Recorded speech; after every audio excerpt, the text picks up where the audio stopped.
குர்ஆனில் அல்லாஹ் சொல்கிறான், கஅல்ஃபி ஸனா மிம்மா தஅதுன், அல்லாஹ்விடத்தில் நாட்களின் எண்ணிக்கை என்பது உங்களிடத்தில் எங்களிடத்தில் ஒரு நாள், அதாவது அல்லாஹ்விடத்தில் 1000 நாட்களை போன்றதுதான்.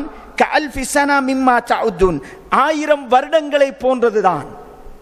அப்படி என்றால் இந்த தகவல்கள் சொல்லப்பட்டு அல்லாஹ்வுடைய பார்வையில் 1.5 நாள் மிக நெருக்கமானது மறுமை என்று அல்லாஹ் தஆலா சொல்கிறான். சகோதரர்களே, ونعوذ بالله من شرور أنفسنا ومن سيئات أعمالنا من يهده الله فلا مضل له ومن يضلله فلا هادي له وأشهد أن لا إله إلا الله وحده لا شريك له وأشهد أن محمدا عبده ورسوله. قال الله تعالى في محكم التنزيل: يا أيها الذين آمنوا اتقوا الله حق تقاته ولا تموتن إلا وأنتم مسلمون. وقال أيضا: يا أيها الناس اتقوا ربكم الذي خلقكم من نفس واحدة وخلق منها زوجها وبث منهما رجالا كثيرا ونساء واتقوا الله الذي تساءلون به والأرحام إن الله كان عليكم رقيبا. எல்லாம் வல்ல அல்லாஹ் சுப்ஹானஹு வ தஆலாவை போற்றி புகழ்ந்ததன் பின் பெருமானார் ஸல்லல்லாஹு அலைஹி வஸல்லம் அவர்கள் மீதும் அவர்களை பின்பற்றி வாழ்ந்த சஹாபாக்கள், தாபியன்கள், நல்லோர்கள் எல்லோர் மீதும் என்றென்றும் சாந்தியும் சமாதானமும் நின்று நிலவட்டுமாக. கண்ணியமிகு சகோதரர்களே, அன்னை ஆயிஷா ரலியல்லாஹு அன்ஹா அவர்கள் ஒரு சந்தர்ப்பத்தில் சொல்கிறார்கள், மக்காவிலே ஆரம்பத்தில் இறக்கப்பட்ட அல் குர்ஆனுடைய வசனங்கள் எல்லாமே சுவர்க்கம், நரகம், ஆகிரத் தொடர்பான வசனங்களாகவே இருந்தது என்று சொல்லிவிட்டு சொல்கிறார்கள்.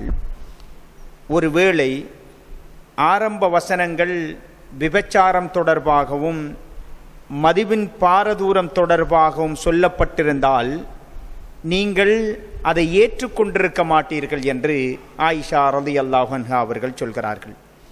இந்த செய்தி ஒரு விடயத்தை நமக்கு சொல்கிறது. 1000 உரைகளினால் ஏற்படுத்த முடியாத மாற்றத்தை, 1000 கட்டுரைகளினால் ஏற்படுத்த முடியாத மாற்றத்தை, நல்ல பல உபதேசங்களினால் ஏற்படுத்த முடியாத மாற்றங்களை ஆகிரத் தொடர்பான சிந்தனை, மரணம் தொடர்பான நினைவுகள், கபருடைய வாழ்க்கை தொடர்பான அம்சங்களினால், ஒற்றை நினைவுகளினால் பல மாற்றங்களை இதனால் கொண்டு வர முடியும் என்பதை அன்னை ஆயிஷா ரலியல்லாஹு அன்ஹா அவர்கள் சொல்கிறார்கள்.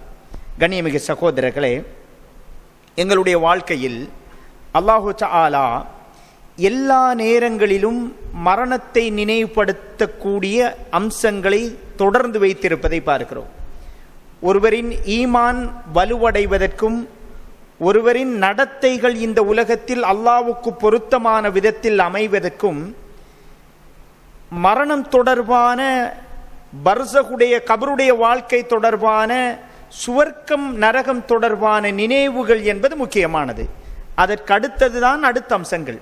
சகோதரர்களே, தூங்குகின்ற நேரத்தில் ரசூல் ஸல்லல்லாஹு அலைஹி வஸல்லம் அவர்கள் அல்லாஹ்விடம் பிரார்த்தித்த படுக்கைக்கு சென்றவுடன் பிஸ்மிக ரப்பி வதஅது ஜம்பி, இறைவா உன் பெயர் கொண்டே என் விலாவை வைக்கிறேன் இறைவா, ஒபிக அர்ஃபஅஹு உன் உதவியினால் தான் மீண்டும் எழுவேன் இறைவா, இன் அம்சக்த நஃப்ஸி ஃபர்ஹம்ஹா என் உயிரை நீ கைப்பற்றி விட்டால். தூக்கத்தில் தயாராகின்ற நேரத்தில் அவர் சொல்கிறார், யா அல்லாஹ் என் உயிரை நீ கைப்பற்றி விட்டால் அந்த உயிருக்கு இரக்கம் காட்டுவாயாக யா அல்லாஹ். தூங்குகின்ற நேரத்தில் மரண நினைவுகளோடு ரசூல் ஸல்லல்லாஹு அலைஹி வஸல்லம் அவர்கள் தூங்கச் சென்றிருக்கிறார்கள். எழும்புகின்ற நேரங்களிலும் அல்ஹம்துலில்லாஹில்லதி யஹ்யானா பஅதமா அமாதனா வ இலைஹின் நுஷூர், மரண நினைவுகளோடு தூக்கத்தில் இருந்து எழும்பி இருப்பதையும் பார்க்கிறோம். சகோதரர்களே, நாங்கள் அடிக்கடி எங்களை தூய்மைப்படுத்துவதற்கும் எங்களுடைய நடத்தைகளை சுத்தப்படுத்துவதற்கும் முக்கியமாக நாங்கள் செய்ய வேண்டிய ஒரு அம்சம் மரணத்தை நினைவுபடுத்த வேண்டும். சகோதரர்கள், நாங்கள் பொதுவாக எங்கள் வியாபாரத்தை முன்னேற்றுவதற்காக யோசிக்கிறோம், நோய் தொடர்பாக அச்சப்படுகிறோம், என்ன வழி நிவாரணம் என்பது தொடர்பாக சிந்திக்கிறோம், பிள்ளைகளின் எதிர்காலம் தொடர்பாக அச்சப்படுகிறோம், கண்ணீர் வடைக்கிறோம், மனைவியோடு நாங்கள் உரையாடுகிறோம். எப்பொழுதாவது தனிமையில் இருந்து நான் 40 கடந்து விட்டது, ஆங்காங்கே நோய் வந்து கொண்டிருக்கிறது, என்னுடைய அஜல் நெருங்கிக் கொண்டிருக்கிறது, நான் நிச்சயம் மரணிக்க இருக்கின்றவன், என் மரணத்திற்கு அடுத்தது ஆகிரத் இருக்கிறது, அதற்கு முன்னாடி பர்சகுடைய உலகம் இருக்கிறது, கபருடைய வாழ்க்கை, இதற்கெல்லாம் நான் செய்திருக்கிற நல்லமல்கள், நான் இப்பொழுது இருக்கிற நிலைமைகள் என்னை பாதுகாக்குமா என்பது தொடர்பாக யோசித்து கண்ணீர் வடித்திருக்கிறோமா? சிந்தித்திருக்கிறோமா? அதற்கென்று ஒரு நேரம் ஒதுக்கி இருக்கிறோமா? நிச்சயமாக கிடையாது சகோதரர்களே. கண்ணியமிகு சகோதரர்களே, சில செய்திகளை பாருங்கள். அதாவது 3 வகையான உலகத்தை நாங்கள் நம்பி இருக்கிறோம். ஒன்று இந்த துனியாவில் நாங்கள் வாழ்ந்து கொண்டிருக்கிற வாழ்க்கை, அடுத்தது பர்சகுடைய கபருடைய வாழ்க்கை, மூன்றாவது ஆகிரத்தில் கேள்வி கணக்குக்கு பின்னாடி சுவர்க்கம் நரகம். கண்ணியமிகு சகோதரர்களே, இந்த 3 உலகத்தில் 2 உலகங்கள் எங்களுக்கு வெற்றி அளிக்க வேண்டுமாக இருந்தால் துனியாவினுடைய வாழ்வு சரியாக அமையப்பெற வேண்டும். அந்த 2 உலகத்திற்குமான வெற்றியை தீர்மானிப்பது இந்த சொற்ப காலம்தான். அல்லாஹ்வுடைய தூதர் சொன்னார்கள், அமார் உம்மதி மா பைன 60 இல 70, என்னுடைய சமூகத்தின் ஆயுட்காலம் 60க்கும் 70க்கும் இடைப்பட்டது என்று சொன்னார்கள். இந்த 60 வாழ்க்கை தான் எங்களுடைய பர்சகுடைய வாழ்க்கையையும் ஆகிரத்தையும் தீர்மானிக்க இருக்கிறது. நாங்கள் நினைக்கலாம் மறுமை மிக தூரமானது, உலகம் அழிவதற்கு இன்னும் 2000 ஆண்டுகள் தேவைப்படலாம், நாங்கள் விசாரிக்கப்படுவதற்கு இன்னும் 3000 ஆண்டுகள் செல்லலாம். அப்படியான ஒரு உணர்வு எங்களுக்குள் இருக்கலாம். அது சில நேரங்களில் நியாயமாகவும் இருக்கலாம். அல்லாஹ் சொல்கிறான், அப்படி அல்ல. இன்னஹும் யரவுனஹு பஈதா வ நராஹு கரீபா, அவர்கள் மறுமையை தூரமாக நினைக்கிறார்கள், நாங்கள் அதை மிக நெருக்கமாக நினைக்கிறோம், அது மிக நெருக்கமாக இருக்கிறது அப்படி என்று அல்லாஹ் தஆலா சொல்கிறான். இக்தரபத்திஸ் ஸாஆ, மறுமை நெருங்கி விட்டது. சொல்லப்பட்டு குர்ஆனுடைய வசனம் 1400 ஆண்டுகள் கடந்து விட்டன, இன்னும் மறுமை வரவில்லை. அதே போன்று அல்லாஹ்வுடைய தூதர் சொன்னார்கள், புஇஸு அன வஸ்ஸாஆ கஹாத்தைன், நானும் மறுமையும் இவ்வாறு அனுப்பப்பட்டோம் என்று 2 விரல்களை இணைத்து காட்டினார்கள். சொல்லப்பட்டு 1400 ஆண்டுகள் கடந்து விட்டன, மறுமை வரவில்லை. ஆனால் அல்லாஹ்விடத்தில் நாட்களின் எண்ணிக்கை என்பது குர்ஆனில் அல்லாஹ் சொல்கிறான், கஅல்ஃபி ஸனா மிம்மா தஅதுன், அல்லாஹ்விடத்தில் நாட்களின் எண்ணிக்கை என்பது உங்களிடத்தில் எங்களிடத்தில் ஒரு நாள், அதாவது அல்லாஹ்விடத்தில் 1000 நாட்களை போன்றதுதான். கஅல்ஃபி ஸனா மிம்மா தஅதுன், 1000 வருடங்களை போன்றதுதான். அப்படி என்றால் இந்த தகவல்கள் சொல்லப்பட்டு அல்லாஹ்வுடைய பார்வையில் 1.5 நாள், மிக நெருக்கமானது மறுமை என்று அல்லாஹ் தஆலா சொல்கிறான். சகோதரர்களே, எங்களுடைய பார்வையில் மறுமை தூரமாக இருந்தாலும் மௌத்து நெருக்கமானது தானே. நாங்கள் இன்றைக்கு மௌத் ஆகலாம், நாளை மரணிக்கலாம், நாளை மறுதினம் மரணிக்கலாம். மரணித்தவுடன் அடுத்த வாழ்வு பர்சகுடைய வாழ்க்கை. நாங்கள் ஜனாசாவாக இந்த உலகத்தில் பல பெயர்களோடு வாழ்ந்திருக்கலாம். ஒரு டாக்டர், ஒரு ஆலிம், ஒரு அதிபர், ஒரு தொழிலதிபர், அரசியல்வாதி, இந்த நாமங்களோடு நடமாடி இருக்கலாம். ஆனால் அவர் ஆடையை இன்னும் ஒருவர் கழட்டி விடுவார், அவருக்கு இன்னும் ஒருவர் குளிப்பாட்டி விடுவார், அவருக்கு இன்னும் ஒருவர் தொழுகை நடாத்துவார், அவரை இன்னும் சில சகோதரர்கள் சுமந்து செல்வார்கள். எந்த அடையாளங்களோடு இருந்தாலும் எல்லோரும் வைத்தியரை எப்பொழுது அடக்கம் செய்வது என்று கேட்பதில்லை, தொழிலதிபரை எப்பொழுது அடக்கம் செய்வது என்று கேட்பதில்லை, ஆசிரியரை எப்பொழுது அடக்கம் செய்வது என்று கேட்பதில்லை, தந்தையை எப்பொழுது அடக்கம் செய்வது என்று வெளிநாட்டில் இருக்கிற மகன் கேட்பதில்லை, ஜனாசா எப்பொழுது அடக்கம் செய்யப்படுவது, இதுதான் கேள்வி. எல்லோரும் ஒற்றை நாமத்துக்குள் வந்து விடுவோம். சகோதரர்களே, எனக்கும் உங்களுக்கும் இது நிச்சயம் நடக்க இருக்கிறது. நாங்க இந்த துனியாவில் மலக்குமார்களை கண்ணால யாரும் காணல. இதுவரைக்கும் நானும் நீங்களும் மலக்குமார்களை காணல, ஆனால் நிச்சயம் காண்போம். நிச்சயம் மரணிப்பதற்கு முன் மலக்குமார்களை நானும் நீங்களும் காண்போம். ரசூல் ஸல்லல்லாஹு அலைஹி வஸல்லம் அவர்கள் சொல்கிற செய்தி புகாரி கிரந்தத்தில் 6507வது செய்தியாக வருகிறது. மன் அஹப்ப லிகா அல்லாஹ் அஹப்பல்லாஹு லிகாஅஹு, யார் அல்லாஹ்வை சந்திப்பதற்கு தரிசிப்பதற்கு விரும்புகிறாரோ அல்லாஹ்வும் அவரை சந்திப்பதற்கு விரும்புகிறான்.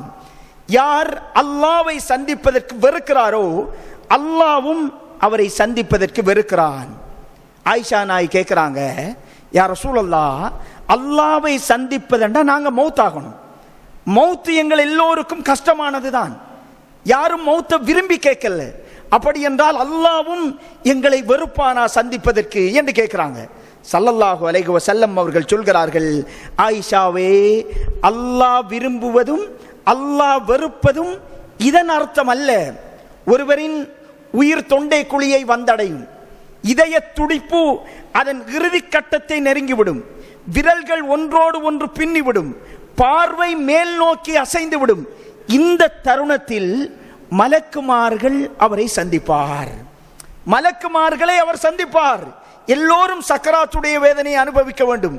நல்லடியாராக இருந்தால், நல்ல மனிதராக இருந்தால் அந்த இறுதி தருவாயில் என்ன செய்வார் என்றால், அல்லாஹ்விடத்தில் அந்த மலக்குமார்கள் சொல்லுவார்கள், அல்லாஹ் உங்களை பொருந்தி கொண்டான், அல்லாஹ் உங்களை கௌரவிப்பதற்கு தயார் நிலையில் இருக்கிறான் என்று அவருக்கு சுபசோகனம் சொல்லப்படும், நல்ல செய்தி சொல்லப்படும்.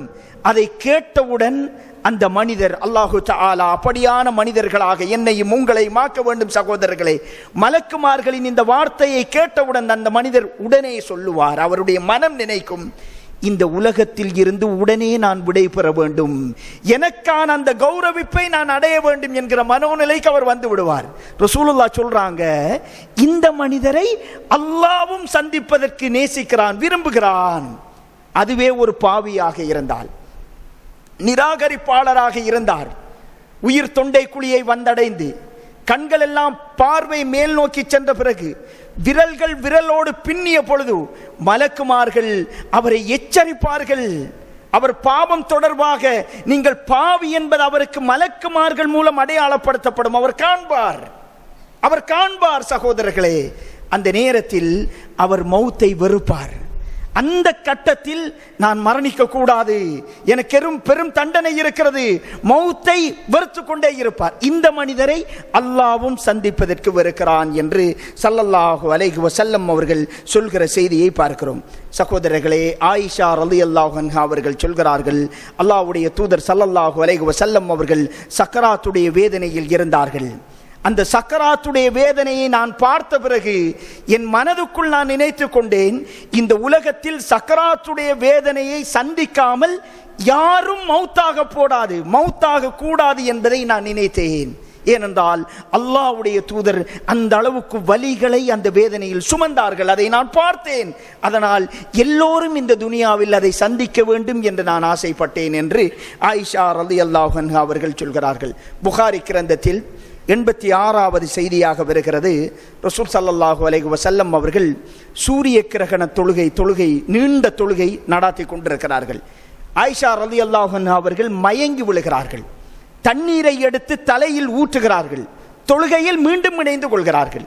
தொழுகை முடித்த பிறகு ஸல்லல்லாஹு அலைஹி வஸல்லம் அவர்கள் சொல்கிறார்கள், நான் இதுவரைக்கும் காட்டப்படாத சில காட்சிகள் எனக்கு காட்டப்பட்டன. அல்லாஹ்வுடைய தூதர் சொன்னார்கள், அன்னக்கும் துஃப்தனூன ஃபீ குபூரிக்கும் மிஸ்ல ஃபித்னத் மஸீஹ் தஜ்ஜால், நீங்கள் கபறுகளில் சோதிக்கப்படுவீர்கள். எப்படி என்றால், தஜ்ஜாலுடைய சோதனையை போன்று ஒரு சோதனையை கபறுகளில் நீங்கள் சந்திக்க வேண்டி வரும் என்று அல்லாஹ்வுடைய தூதர் ஸல்லல்லாஹு அலைஹி வஸல்லம் அவர்கள் சொல்கிறார்கள்.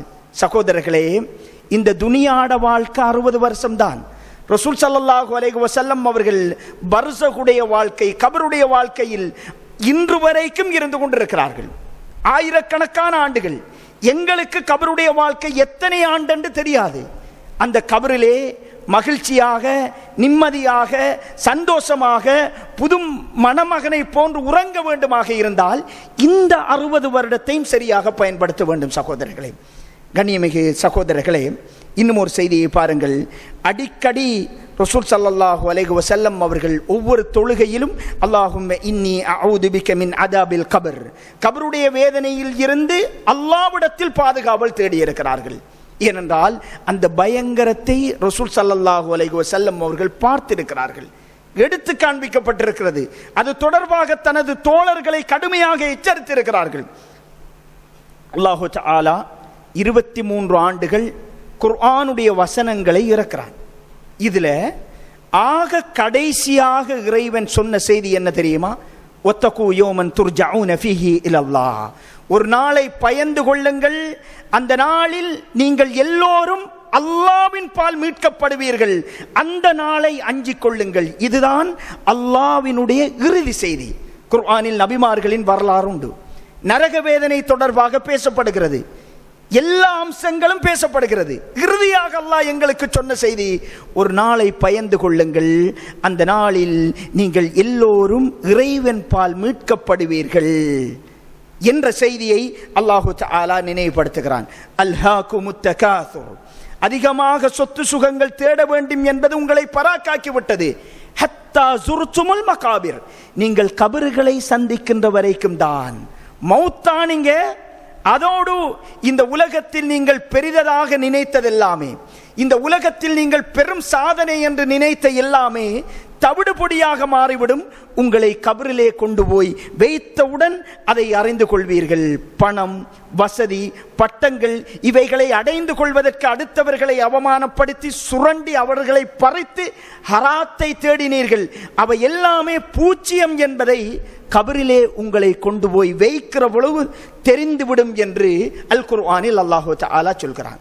ரசூல் ஸல்லல்லாஹு அலைஹி வஸல்லம் அவர்கள் இந்த குர்ஆனுடைய வசனத்தை இன்னும் தெளிவாக ஒரு ஹதீஸில் சொல்கிறார்கள். புகாரி கிரந்தத்தில் 1338வது செய்தி. ரசூல் ஸல்லல்லாஹு அலைஹி வஸல்லம் அவர்கள் சொல்கிறார்கள், ஒரு மனிதர் மௌத்தாகிருவார், அவரை நல்லடக்கம் செய்வதற்கு உயிரோடு உள்ளவர்கள் தயாராகி கொண்டிருப்பார்கள். தொழுகை முடிந்த பிறகு சுமந்து சென்று கபரிலே வைத்துவிட்டு உயிரோடு உள்ளவர்கள் மையவாடியை விட்டு நகர்கிற பொழுது அல்லாஹ்வுடைய தூதர் சொல்கிறார்கள், லயஸ்மஉ கர்அனிஆலிஹிம், அவர்கள் கபரிலே உள்ளவர்கள் வெளியில் நடந்து செல்பவர்களின் பாதணி ஓசையை செவியேற்பார்கள். அவ்வளவு குயிக்கன உலகத்திற்கும் அவர்களுக்கும் இடையில் அவர் மரணித்தது முதல் அடக்கம் செய்யப்படுவதற்கு ஒரு 3 மணித்தியாலம் 5 மணித்தியாலம், ஒரு நாளைக்குள் கபருடைய வாழ்க்கை பர்சகை அவர் கண்டுகொள்வார். எங்கள் பாதணி ஓசையை உள்ளே உள்ளவர் செவியேற்பார். ஸல்லல்லாஹு அலைஹி வஸல்லம் அவர்கள் சொன்னாங்க, 2 மலக்குமார்கள் உள்ள வருவாங்க. கருத்த நிறமும் நீல கண்களை மூட மலக்குமார்கள் உள்ளே வருவார்கள்.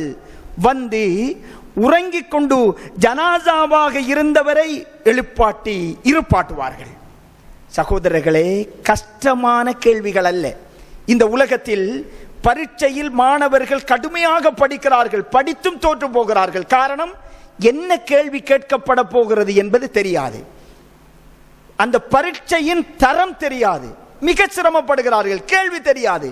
பேப்பர் முன்கூட்டி அவுட் ஆனால் எல்லா மாணவர்களும் இலகுவாக பாஸ் ஆகிடுவாங்க. ஆனால் கபரிலே கேட்கப்படுகின்ற கேள்விகள் பேப்பர் எப்பயோ அவுட் ஆயிட்டு, என்ன கேள்வி என்று நமக்கு தெரியும். கஷ்டமான கேள்விகள் எதுவும் அல்ல, இலகுவான கேள்விகள். அப்படி இருந்தும் தோற்று போவோம் பலர். என்னண்டா, அது படித்து எழுதுகின்ற கேள்விகள் அல்ல, வாழ்ந்து எழுதுகின்ற கேள்விகள். நாங்கள் அதை மறந்து விட்டோம். கண்ணியமிகு சகோதரர்களே, அந்த மலக்குமார்கள் உள்ளே வருவார்கள். வந்து சில கேள்விகளை கேட்பார்கள்.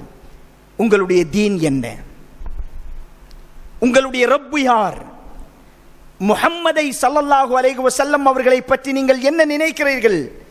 நல்ல மனிதராக இருந்தார், அவர் சரியான பதில்களை அளிப்பார். அந்த மலக்குமார்கள் சொல்லுவார்கள், நரகத்தை காண்பிப்பார்கள். ஃபர்ஸ்டுக்கு பார்த்தவுடன் நீங்கள் இந்த கேள்விகளுக்கு தவறாக பதில் அளித்திருந்தால் நீங்கள் செல்ல வேண்டிய இடம் இதுதான் என்று காண்பிக்கப்படும். பிறகு சுவனம் காண்பிக்கப்படும்.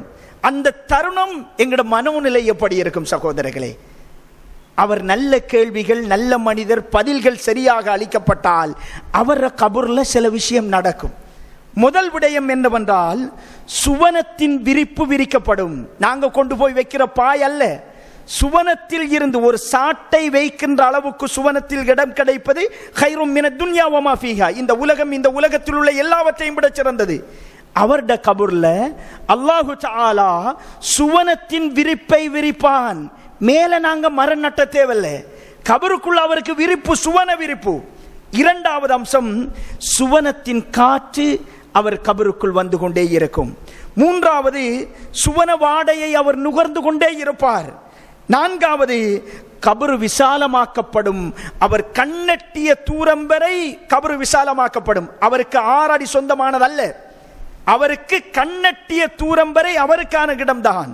அதே போன்று அவருடைய கபரு ஒளிமயமான வெளிச்சம் நிறைந்த கபராக மாறும்.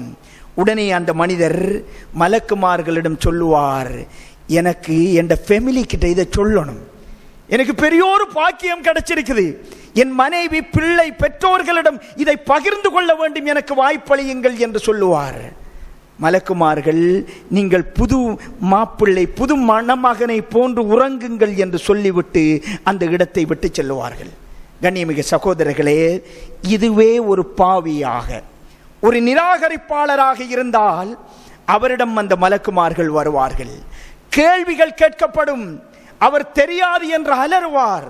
உடனே அந்த மலக்குமார்கள் அவருக்கு ஒரு விஷயம் எடுத்து காண்பிக்கப்படும். முதலாவது சொர்க்கம் காண்பிக்கப்படும். நீங்கள் சரியாக நடந்திருந்தால், இந்த கேள்வியை உண்மைப்படுத்துகின்ற விதத்தில் உங்கள் வாழ்வு அமைந்திருந்தால் உங்களுக்கு கிடைக்கிற இடம் இதுதான். ஆனா நீங்க அப்படி நடக்கல, அதனால இந்த இடம் என்று நரகம் காண்பிக்கப்படும். இந்த நேரத்தில் இந்த நிலையில் அல்லாஹ் பாதுகாக்கணும், நீங்களும் நானும் இந்த இடத்துல இருந்தா அப்படி இருக்கும். சொர்க்கத்தை பார்த்து இதுதான் உங்களுடைய இடம், ஆனா நீங்க மிஸ் பண்ணிட்டீங்க. உலகத்தில் இதை விட ஒரு தோல்வி வேறொன்றும் இருக்க முடியாது. அல்லாஹ் பாதுகாக்கணும். அவர் கேள்விக்கு பதிலளிக்க முடியாத தருவாயில் மலக்குமார்கள் இரும்பிலான சுத்தியலினால் அவருடைய பிடரியில் ஓங்கி அடிப்பார்கள். அவர் சத்தமிடுவார். அல்லாஹ்வுடைய தூதர் சொல்கிறார்கள், ஜின்களையும் மனிதர்களையும் தவிர மற்ற அனைத்து உயிரினமும் செவியேற்கின்ற அளவுக்கு அந்த சத்தம் இருக்கும். அந்த அளவுக்கு சத்தமிட்டு அழுவார் என்று சொல்கிறார். கண்ணியமிகு சகோதரர்களே, இந்த கபருடைய வேதனை, கபருடைய வாழ்க்கை என்பது சாதாரணம் அல்ல சகோதரர்களே. நாங்கள் தனித்து விடப்படுவோம். எங்கள் பட்டங்கள் வராது, பதவிகள் வராது, சொத்துக்கள் வராது, பிள்ளைகள் வரமாட்டார்கள், யாரும் அந்த இடத்தில் நிற்க மாட்டார்கள். நாம் நிம்மதியாக சந்தோஷமாக சுவர்க்கத்தின் விரிப்பில் உறங்க வேண்டுமாக இருந்தால் இந்த துனியா வாழ்க்கையை சரியாக நாங்கள் பயன்படுத்தணும். குர்ஆன் அல்லாஹ் சொல்றான், கத் அலிம்னா மா தன்குசுல் அர்து மின்ஹும் வஇந்தனா கிதாபுன் ஹஃபீஸ். அவர் உடம்புல பூமி எந்த அளவுக்கு சாப்பிட்டு இருக்குது அது கூட எங்களுக்கு தெரியும் என்று அல்லாஹ் சொல்றான். கபர்ல வச்சா அவரை எந்த அளவு பூமி சாப்பிட்டு இருக்கிறது என்பது கூட எங்களுக்கு தெரியும், பதிவேட்டில் அது இருக்கிறது என்று அல் குர்ஆனில் அல்லாஹு தஆலா சொல்கிறான். உஸ்மான் ரலியல்லாஹு அன்ஹு அவங்க மையவாடிகளுக்கு சென்றால், கபறுகளை கடந்து சென்றால் தேம்பி தேம்பி அழ ஆரம்பித்து விடுவார்கள். அந்த அழுகை அவரோடு வந்தவர்களை கூட ஆச்சரியப்பட வைக்கும். அந்த அளவு கச்சம் பயத்தில் பதட்டத்தோடு அழுவார்கள். சஹாபாக்கள் அது தொடர்பாக கேட்ட நேரத்தில் சொல்கிறார்கள், அல்லாஹ்வுடைய தூதர் ஸல்லல்லாஹு அலைஹி வஸல்லம் அவர்கள் சொன்னார்கள், இன்னல் கப்ர அவ்வலு மனாசிலில் ஆகிரா. கபர்தான் மறுமையின் முதலாவது வீடு. இந்த வீட்டில் யார் யாரெல்லாம் வெற்றி பெறுகிறார்களோ அவர்களுக்கு அடுத்தடுத்த கட்டங்கள் இலகுவாக அமையும். இந்த வீட்டில் யார் யாரெல்லாம் தோற்று போகிறார்களோ அவர்களுக்கு அடுத்தடுத்த கஷ்டங்கள் கடுமையாக வரும். இதை நினைத்துத்தான் நான் அழுகிறேன் என்று உஸ்மான் ரலியல்லாஹு அன்ஹு அவர்கள் சொல்கிறார்கள். எங்கட நிலைமை எப்படி இருக்குது? சஹாபாக்கள் ஒரு அன்சாரை தோழரை நல்லடக்கம் செய்வதற்காக ரசூல் ஸல்லல்லாஹு அலைஹி வஸல்லம் அவர்கள் சஹாபாக்களோட போறாங்க. கபரு தோண்டுகின்ற பணிகளில் கொஞ்சம் கால தாமதமாகுது. ஜனாசா வைக்கப்படுகிறது. சஹாபாக்கள் எல்லோரும் நிற்கிறாங்க. ஸல்லல்லாஹு அலைஹி வஸல்லம் அவர்கள் ஒரு குச்சியை கரத்திலே ஏந்தி கொள்கிறார்கள். பூமியில் ஏதோ ஒன்றை எழுதி கொண்டிருக்கிறார்கள். இந்த செய்தியை அறிவித்த நபித்தோழர் சொல்கிறார்கள், சஹாபாக்களை நான் உற்று நோக்கினேன். அந்த நேரத்தில் மையவாடிக்குள் அவர்கள் தலை மீது பறவைகள் உட்கார்ந்தால் எப்படி இருப்பாங்க, தலை மீது பறவை இருந்தால் எப்படி இருப்போம் அசையாமல், அந்த மாதிரி சஹாபாக்கள் நின்றார்கள். மையவாடிக்குள் நுழைந்தவுடன் அவர்கள்தான் இந்த கபரு, அவர்தான் இந்த கபரில் அடக்கம் செய்யப்பட போகிறார் என்று ஒவ்வொருவரும் நினைத்துக் கொள்வார்கள், உசும்ப மாட்டார்கள். ஆனால் ஜனாசாவை அடக்கம் செய்கிற பொழுது மையவாடிக்குள் சிரித்து நகைச்சுவை பேசிக் கொண்டிருக்கிறோம், போன் பேசுறோம், கபரை பற்றி எந்த சிந்தனையும் கிடையாது. அப்படி என்றால் எங்களுடைய உள்ளங்கள் மிக தூரமாக நின்று கொண்டிருக்கிறது சகோதரர்களே. சஹாபாக்கள் மையவாடிக்குள் தலை மீது பறவைகள் இருந்தால் எப்படி இருந்தார்களோ அந்த மாதிரி இருந்தார்கள் என்பதை பார்க்கிறோம். எனவே கண்ணியமிகு சகோதரர்களே, அல்லாஹ்வை பயந்து நடக்க வேண்டும். நாங்கள் ஆகிரத்துடைய வாழ்க்கையின் முதலாவது கபருடைய வாழ்க்கை. ரசூல் ஸல்லல்லாஹு அலைஹி வஸல்லம் அவர்கள், சில மனிதர்கள் கபரிலே வேதனை செய்யப்படுவார்கள். 2 கபறுகளை தாண்டி செல்கிறார்கள். ஒருவர் கோல் சொன்னவர், அடுத்தவர் மானங்களோடு விளையாடியவர், 2வது நபர் சிறுநீரை சரியாக சுத்தம் செய்யாதவர் தண்டிக்கப்படுறாங்க. இன்னொருவர் ஸல்லல்லாஹு அலைஹி வஸல்லம் அவர்கள் ஜனாசா தொழுகைக்காக கொண்டு வரப்படுறாரு. குளிப்பாட்டியாச்சு, கஃன் செஞ்சு முடிஞ்சிட்டு, தொழுகை முடிந்தவுடன் அடக்கம் தான். 2க்கும் இடையில் ஒரு அரை மணி நேரம் தான் இடைவெளி இருக்கிறது, ஒரு 10 நிமிடம் தான் இடைவெளி இருக்கிறது. அந்த நேரத்தில் சஹாபாக்களை பார்த்து அல்லாஹ்வுடைய தூதர் கேட்கிறார்கள், இவருக்கு ஏதும் கடன் இருக்கிறதா என்று கேட்கிறாங்க. கபருக்கு போக போறார், பர்ஸகுடைய வாழ்க்கைக்கு தயாராக போகிறார். அல்லாஹ்வுடைய தூதர் முக்கியத்துவம் கொடுத்தது என்ன விடயம்? இவருக்கு கொடுக்கல் வாங்கல்களில் சிக்கல் இருக்கிறதா என்று கேட்கிறாங்க. ஆம், கடன் உண்டு, யாராவது பொறுப்பெடுக்கிறீர்களா என்று கேட்கிறாங்க. அந்த நேரத்தில் அபூ கதாதா ரலியல்லாஹு அன்ஹு அவர்கள், யா ரசூலல்லாஹ், தீனார் 2 நான் பொறுப்பேற்கிறேன் என்கிறாங்க. பொறுப்பேற்ற பிறகு ஸல்லல்லாஹு அலைஹி வஸல்லம் அவர்கள் தொழுகை நடத்துறாங்க. அவர் அடக்கம் செய்த பிறகு ரசூல் ஸல்லல்லாஹு அலைஹி வஸல்லம் அவர்கள் அடிக்கடி அபூ கதாதா ரலியல்லாஹு அன்ஹு அவர்களிடம் அதை செட்டில்மெண்ட் முடிஞ்சா, கடனை கொடுத்துட்டீங்களா என்று கேட்டுக்கொண்டே இருந்தார்கள். கண்ணியமிகு சகோதரர்களே, அடுத்தவர்களுடைய பண விடயங்களில் மிக கவனமாக இருந்து கொள்ளுங்கள். கபருடைய வாழ்க்கைக்கு முன்னாடி ஸல்லல்லாஹு அலைஹி வஸல்லம் அவர்கள் அதை பற்றித்தான் பேசினார்கள். அல்லாஹு தஆலா கடன் இன்றி எங்களை மரணிக்க செய்ய வேண்டும். இன்றைக்கு சமூகத்தில் பலரும் பல மாதிரி வாழ்ந்து கொண்டிருப்பதை பார்க்கிறோம். யுத்த காலத்தில் ஒருத்தர் ஷஹீதாக்கப்படுறாரு. புகாரி கிரந்தத்தில் 4234வது செய்தி, ஒரு அடிமை ஷஹீதாக்கப்படுறாரு. ஷஹீதாக்கப்பட்டவுடன் சஹாபாக்களுக்கு ஒரு பக்கத்தில் கவலை, இன்னொரு பக்கத்தில் மகிழ்ச்சி. ஷஹீதுடைய அந்தஸ்து கிடைத்திருக்கிறதே என்பது. ரசூல் ஸல்லல்லாஹு அலைஹி வஸல்லம் அவர்கள் சொன்னார்கள், இல்லை, பங்கிடப்படுவதற்கு முன்னாடி, ஹைபர் யுத்தம் நடந்த பிறகு நடந்தது, இந்த கனிமத் பொருட்கள் பங்கிடப்படுவதற்கு முன்னாடி இப்பொழுது மரணித்தவர் ஷஹீது தான். ஆனாலும் ஒரு போர்வையை எடுத்து விட்டார், அது நரகத்தின் போர்வையாக மாறிவிட்டது என்று சொல்றாங்க. இதை கேட்டவுடன் இன்னும் ஒரு நபித்தோழர் ஒரு பாதணியின் வாரை எடுத்திருந்தார், ஓடோடி வருகிறார். யா ரசூலல்லாஹ், இதை நான் எடுத்தேன், இதை வச்சுக்கொள்ளுங்க அப்படிங்கிறாங்க. அல்லாஹ்வுடைய தூதர் சொல்கிறார்கள் அந்த நபித்தோழரை பார்த்து, இதை நீங்கள் பங்கிடுவதற்கு முன்னாடி எடுத்தது, இதை நீங்கள் தொடர்ந்து எடுத்து வைத்திருந்தால் கொண்டு வராமல் நரகத்தின் வாரைத்தான் நீங்கள் வைத்திருப்பீர்கள் என்று சொல்றாங்க. சகோதரர்களே, மூத்த பிள்ளைகள் இருப்பார்கள். குடும்பத்தில் மூத்த பிள்ளை பெரும்பாலும் சொத்து பங்கிடுவதற்கு முன்னாடியே அவர் மூத்தவர், வளர்ந்தவர் என்ற வகையில் சிலதை அவராக எடுத்துக்கொள்கிறார், சிலரை அவருக்கு தேவையானதை அவர் சொந்தமாக்கிக் கொள்கிறார், பயன்படுத்துகிறார். அல்லாஹ்வை பயந்து கொள்ளுங்கள். அல்லாஹ்வுடைய தூதர் ஸல்லல்லாஹு அலைஹி வஸல்லம் அவர்கள் மூத்தவர்கள் மிக கவனமாக இருந்து கொள்ளுங்கள் சொல்றாங்க. பங்கிடப்படும் முன் கை வச்சிடாதீங்க அப்படிங்கிறாங்க. கபருக்கு போவதற்கு முன்னாடி ரசூல் ஸல்லல்லாஹு அலைஹி வஸல்லம் அவர்கள் இந்த பணம் தொடர்பாக பேசுறாங்க. இன்றைக்கு சமூகத்தில் கிரெடிட் கார்டு, கடன் அட்டை போய் வாங்க, எல்லோருடைய பாக்கெட்லயும் அது இருக்குது. கண்ணியமிகு சகோதரர்களே, வட்டி தொடர்பாக இஸ்லாம் எந்த அளவு எச்சரித்திருக்கிறது.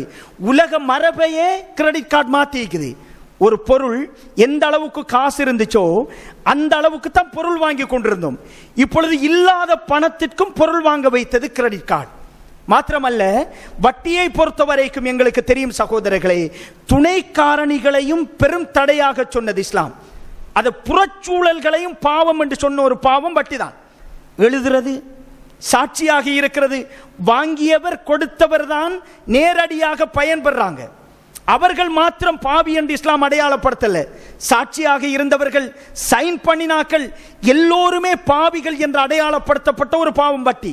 இன்றைக்கு கிரெடிட் கார்டு, நாங்க வட்டி வார டேட்டுக்கு முன்னாடி சல்லியை கட்டுறோம், அதால எங்களுக்கு வட்டி வராது. சகோதரர்களே, நாங்கள் எக்ரிமெண்ட் சைன் பண்ணி அந்த கார்டு எடுக்க இந்த டேட் தாண்டினா நான் வட்டி கட்டுறதுக்கும் நான் தயார் என்ற நிலையில் தான் நாங்கள் அதை வாங்குறோம். தெளிவான வட்டி சகோதரர்களே. இல்லாத காசுக்கும் பொருள் வாங்க வைக்கிறது. ஆடம்பரமான வாழ்க்கை கடன் சுமைகளை கொண்டு வருகிறது. பிள்ளைகளுக்கு அத்தியாவசிய பொருட்களை மாத்திரம் கொள்வனவு செய்யக்கூடிய பக்குவத்தை கொடுங்கள். இல்லாவிட்டால் கபரிலே அவர்கள் மிக கஷ்டங்களை சந்திக்க வேண்டும். 20 வருடம் 30 வருஷம் தூய்மையாக வாழ்ந்திருப்பாரு, எந்த கடனும் இல்லாம வாழ்ந்திருப்பாரு, கிரெடிட் கார்டுல மாட்டிருப்பாரு. சரி, ஒரு தரம் தான், சம்பளம் வர கட்டி விட்டுருவோம், வட்டி வாரத்துக்கு முன்னாடி கட்டுவோம் என்று வாங்கியிருப்பாரு. மௌத்து சம்பளம் வந்ததுக்கு பிறகுதான் வரும் என்று எங்கேயாவது எங்களுக்கு டேட் குறிப்பிடப்பட்டிருக்கிறதா? இல்லை, 20 வருடங்கள் தூய்மையாக வாழ்ந்த பிறகும் வட்டியோடு மரணிக்க வேண்டிய சூழல் வரலாம். எனவே கண்ணியமிகு சகோதரர்களே, அடுத்தவர்களுடைய விடயத்தில் மிக கவனமாக நடக்கக்கூடியவர்களாக எல்லாம் வல்ல அல்லாஹ் ஜல்ல சுப்ஹானஹு வ தஆலா பொருளாதார விடயங்கள் கபரிலே மிகப்பெரிய அல்லாஹ்வுடைய தூதர் ஸல்லல்லாஹு அலைஹி வஸல்லம் அவர்கள் இறுதியாக பேசியது இவருக்கு ஏதும் கொடுக்கல் வாங்கல் பிரச்சனை இருக்கிறதா என்று. எனவே அல்லாஹு தஆலா நம் அனைவரையும் கபருடைக்கு தயாரான நிலையில் வாழச் செய்வார். أقول قولي هذا أستغفر الله لي ولكم فاستغفروه إنه هو الغفور الرحيم. الحمد لله والصلاة والسلام على رسول الله محمد بن عبد الله أما بعد. கண்ணியமிகு சகோதரர்களே, இமாம் குர்துபி ரஹிமஹுல்லாஹ் அவர்கள் சொல்கிறார்கள், அலா இன்னமத் துன்யா நதாரத்து ஐகா, இந்த உலகம் என்பது செழிப்பான ஒரு மரத்தை போன்றது. இதஹ்லர்ர மின்ஹா ஜானிப், அதிலே ஒரு பகுதி செழித்து பச்சையாக வளர்கிற நேரத்தில் ஜஃப ஜானிப், இன்னொரு பகுதி கருகி சருகாக மாறிவிடுகிறது என்று இமாம் அவர்கள் குறிப்பிடுகிறார்கள். சகோதரர்களே, இந்த துனியா அப்படித்தான். நாங்கள் எவ்வளவுதான் கம்பீரமாக இருந்தாலும் அடுத்த கட்டம் ஒரு கட்டத்தை நாங்கள் அடைய வேண்டியிருக்கிறது. மரணம் வந்தே தீரும் என்பதை புரிந்து கொள்ள வேண்டும். அம்ர் பின் ஆஸ் ரலியல்லாஹு அன்ஹு அவர்கள் சக்கராத்துடைய நேரத்தில் தன்னுடைய பிள்ளைகள் ஆண் மக்கள் எல்லோரையும் அழைக்கிறார்கள். இறுதி தருவாய் பிள்ளைகளிடம் சொல்கிறார், என்னை ஒரு ஊசியின் ஓட்டைக்குள் நுழைய சொல்கிறார்கள், முடியவில்லை. இந்த வானம் விழுகின்ற மாதிரி இருக்கிறது. அவருடைய அந்த நிலைமையை விளங்கப்படுத்துகிறார்கள். இதை போன்ற வரிகள் வேறு யாராலும் சொல்ல முடியாது. ஒரு ஊசியின் ஓட்டைக்குள் நுழைய சொல்கிறார்கள், முடியவில்லை. வானம் விழுவது போன்று இருக்கிறது. பிள்ளைகளிடம் சொல்கிறார்கள், என்னை நல்லடக்கத்திற்காக மையவாடிக்குள் கொண்டு போவீங்க, கபரிலே அடக்கம் செய்வீர்கள். அடக்கம் செய்த பிறகு பிள்ளைகளே சொல்கிறார்கள், உடனடியாக அந்த இடத்தை விட்டு நகர்ந்து விடாதீர்கள். ஒரு ஒட்டகத்தை அறுத்து பலியிடுவதற்கு எவ்வளவு நேரம் எடுக்குமோ அவ்வளவு நேரம் அந்த இடத்தில் எனக்காக இஸ்திக்ஃபார் செய்யுங்கள். வாப்பா சொல்றாங்க, பாவ மன்னிப்பு தேடுங்கள். அஸ்தஅனிசு பிக்கும், நீங்கள் இருக்கிற நேரமெல்லாம் நான் ஆசுவாசம் அடைவேன், எனக்கு மனசுக்கு கொஞ்சம் சந்தோஷமா அமைதியாக இருக்கும். ஒரு பிள்ளையேனும் எங்களுடைய கபருடைய வாழ்க்கையில் நன்மையை கொண்டு வந்து சேர்க்கக்கூடிய நல்ல பிள்ளைகளை விட்டு செல்லுங்கள். சகோதரர்களே, நம்பிக்கையான ஒரு பிள்ளையை வளர்த்தடுங்கள். நீங்கள் ஒவ்வொரு உதவிகள் தர்மங்கள் எல்லாம் செய்கிற பொழுது என்னுடைய கபருக்கு இவர்கள் மூலம் எதுவும் வருமா என்பது தொடர்பாக யோசியுங்கள். சஹாபாக்கள் சக்கராத்துடைய நேரத்தில் கபரை மையப்படுத்தி பிள்ளைகளுக்கு சொன்ன நசீகத்துக்களை பாருங்கள். சகோதரர்களே, பிள்ளைகளுக்காகவே துனியாவில் அப்படியே ஒன்றித்து போகிறோம். அவர்களுக்காக உலகத்தில் எவையவையல் உயிர் கொடுக்கவும் தயாராக இருக்கிறோம். தேவைப்பட்டால் என்னுடைய எல்லா உறுப்புகளையும் என் பிள்ளைக்காக கொடுப்பதற்கு நான் தயார். அதே பிள்ளையை மறுமையில் சந்திப்பீர்கள். அதே தந்தையை மகன் மறுமையில் சந்திப்பார். நிலைமை எப்படி இருக்கும் தெரியுமா? ஒருவரை கண்டால் இன்னொருவர் சந்திக்கவே விரும்ப மாட்டார்கள், ஓடுவார்கள். தந்தையை கண்டால் மகன், மகனை கண்டால் தந்தை, தாயை கண்டால் மகள், எல்லோரும் விரண்டோடுவார்கள், சந்திக்கவே விரும்ப மாட்டார்கள். உலகத்தில் உயிர் கொடுப்பதற்கு தயாராக இருந்தவர்கள், உயிர் கொடுத்தவர்கள் மறுமையில் சந்திப்பதற்கே தயார் கிடையாது. ஏனென்றால் நிலைமை நாங்கள் நினைப்பதை விட கடுமையாக இருக்கும். சகோதரர்களே, எனவே அல்லாஹு தஆலா எங்களுடைய கபரை விசாலப்படுத்த வேண்டும், எங்களுடைய பெற்றோர்களின் கபர்களை விசாலப்படுத்த வேண்டும். எங்களுக்கு கபருடைய வாழ்க்கையை சந்தோஷமான நல்லடியார்களின் கபரை எப்படி அல்லாஹு தஆலா அமைத்தானோ அப்படியாக எங்களுடைய கபர்களையும் அமைக்க வேண்டும் என்று பிரார்த்திப்போம். அதற்கான முயற்சிகளை செய்வோம். அகூலு கௌலி ஹாதா அஸ்தக்ஃபிருல்லாஹி லி வ லக்கும் ஃபஸ்தக்ஃபிருஹு இன்னஹு ஹுவல் கஃபூருர் ரஹீம்.